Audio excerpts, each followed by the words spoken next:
Iwapo umepewa nafasi sasa uongee na mamako one on one, ungemwambia aje? Mimi ningemwambia kama ni kuzaa asimamishe. Tumekuwa wengi, shida ni mingi, jukumu ni mimi ameniachia. Chakula, kuwalea, yote mimi atanamwaga kwangu. Shida iko kwangu, ni mimi ndio napitia mengi. So ndio namwambia kama anaweza kusikia aache tu kuzaa. Sisi tumetosha. Na hiyo wakati mmoja uliweza kumwambia hivyo, alikujibu nini? Hakujibu. Alinyamaza tu. Akileta watoto wanakuja na baba, wanakuja watoto peke yao? Peke yao. Baba hakuna.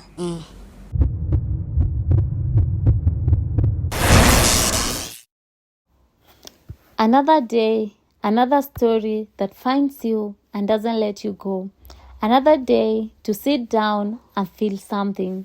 Today, I'm not bringing you a story from far away. I'm bringing you a story from right here. A boy named Tito from Kitui County.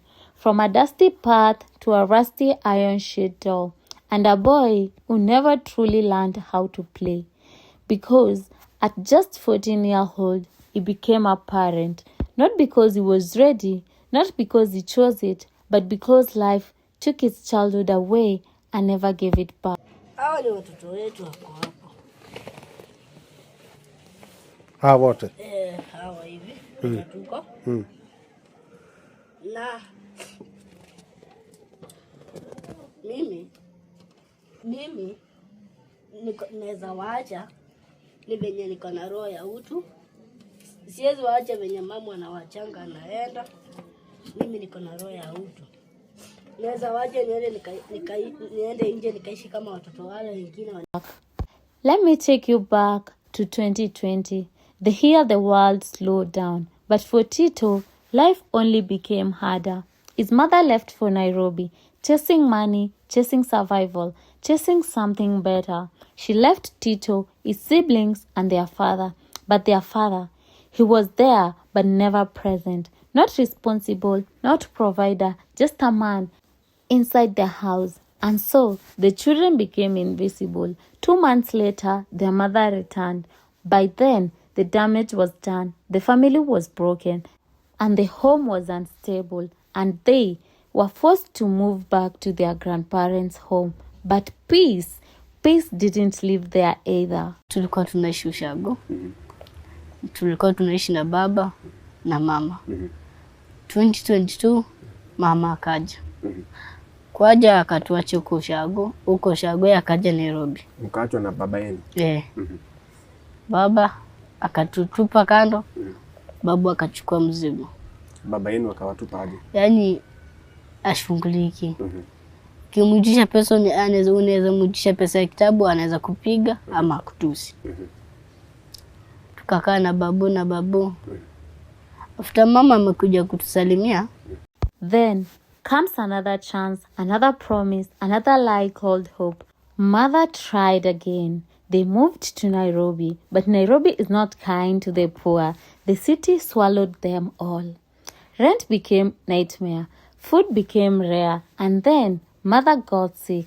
That was the moment Tito stopped being a child. That was when he became everything. Nyumba pia mimi ndio niko nang'ang'ana nilipe. Na unalipa rent? Unang'ang'ana vipi bado kwa? Huko kama nimepata 200 naweka 100, inakuliwa 100. Na mama anaona ile kazi ambayo unaifanya? At just 8 years old, well, other children were learning maths, playing football, dreaming of being teachers and lawyers. Tito was in the street, collecting plastic, dirty hands, barefoot, tired eyes, selling scrapped for coins. Coins that meant ugali, coins that meant rent, coins to stop his siblings from crying themselves to sleep. And still, it wasn't enough because life kept adding more burden, more mouth, more pain, and all of it landed on a child. Eda mwana na ogige munyonyini wake we mweke yake huo.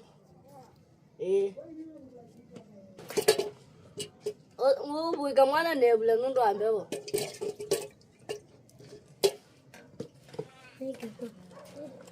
Month passed, no rent, no money, no help. Then, one evening, knock knock, the landlord faced like stone. You have to leave. They packed everything in socks, walked back to the village, back to their grandparents' house. But even there, you cannot stay. An auntie said to their face, leave, I don't want you here. Just like that, homeless again. Just because they had a disagreement with their mother, the children carried the burden. Wetu alisema mimi sina mtoto,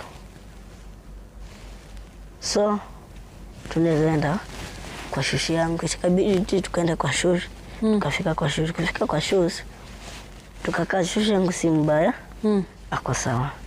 Lakini sister ya mamangu, second born, ni mtu mbaya.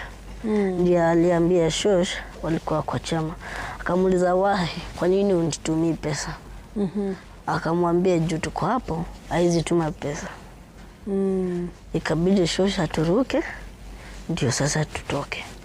They found a tiny house near the village market. Small, dark, leaking when it rains, but it was shelter. Then comes the final blow. Their mother stopped helping them completely. No fees, no food, no hope. Tito dropped out of school, not because he failed, but because hunger always wins over homework. He sold water, collected plastic, did anything he could. And when there was absolutely nothing, they boiled water, added salt, drink it slowly, and slept, just to silent hunger for one more night. Tulikuwa tumefika mahali tunajua chakula ni maji moto, chumvi tunakunywa. Ndio mlikuwa mnakula? Tunalala. Sisi tunazoea tu ikifika usiku tunajua ni maji moto, chumvi tunakunywa, tunalala. Na sisi tulikuwa tumezoea. Na mchana mlikuwa mnakula nini ama breakfast? Hakuna kitu. Ni usiku tu, hiyo ni maji tu. Kama mimi sijaenda nyinyi wote wanne? Kama sijaenda nikatafuta pesa nipate. Inabidi tukunywe maji moto. Imagine that at 8, 9 and 10-year-old, already tired, already working, already carrying all that responsibility, and still mother kept getting pregnant. More children, more mouth, more weight on one boy's shoulder.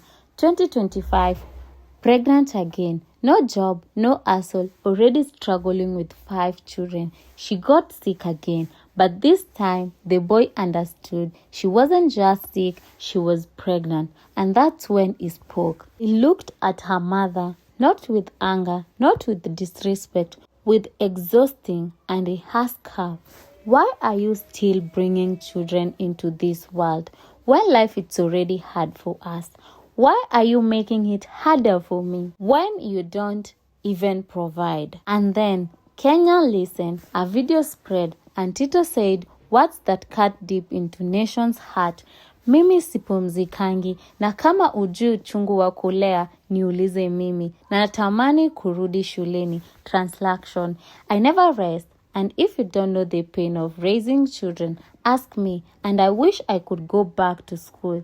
That wasn't just a sentence, it was a stolen childhood. It was pain, it was hunger, it was a child begging to be a child again.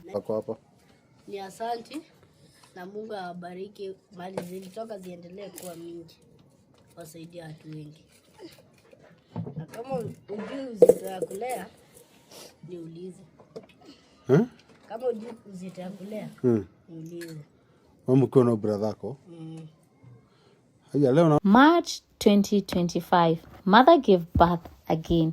A tiny boy, 3 months old now. And guess who makes up at night to feed the baby? Who washes the baby clothes? Who finds milk? A 14-year-old boy, still providing, still sacrificing, still surviving.